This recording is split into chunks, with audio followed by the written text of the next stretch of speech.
traitement de l'information, donc, le programme du PIC décrit par l'organigramme suivant. Une partie initialisation. Ensuite, on teste, est-ce qu'il y a déjà un ordre de remplissage? Si oui, il faut démarrer la pompe et puis aller au sous-programme d'irrigation. Sinon, on arrête la pompe et on continue toujours sur le programme d'irrigation. Le tableau dans lequel il y a les entrées et les sorties du PIC avec leurs fonctions. On vous demande de compléter la partie ici qui permet de tester est-ce qu'il y a eu un ordre de remplissage. On sait que l'entrée qui permet de donner l'ordre, c'est RA2. On va tester est-ce qu'elle est égale à 1. Sinon, on va aller arrêter la pompe. Sinon, on fait appel au sous-programme de démarrage de la pompe. Donc, call démarrage. Et ensuite, le programme d'irrigation. Et on reprend depuis le début en boucle. Le système tourne en boucle.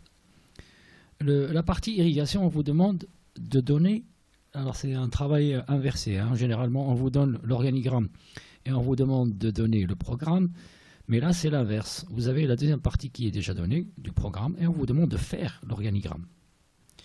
Il y a un test pour savoir si l'ordre d'irrigation est donné, donc premier test.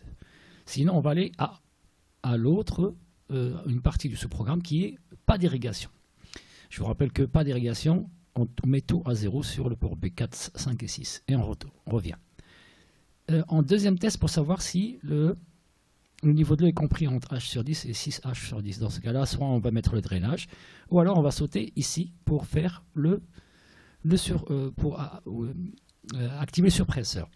Dans ce cas-là, l'électrovan EV1 est désactivé, EV2 est activé, et on lance le surpresseur. Sinon, on va au mode drainage. Et le mode drainage, il y a la mise à 1 de pour AB, c'est-à-dire l'électrovan EV1.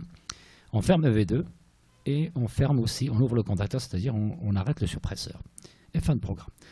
Il faut un peu de temps pour pouvoir savoir qu'il y a ici 3 genres de sous-programmes.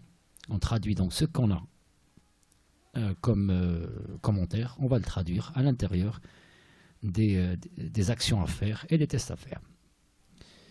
Merci à vous.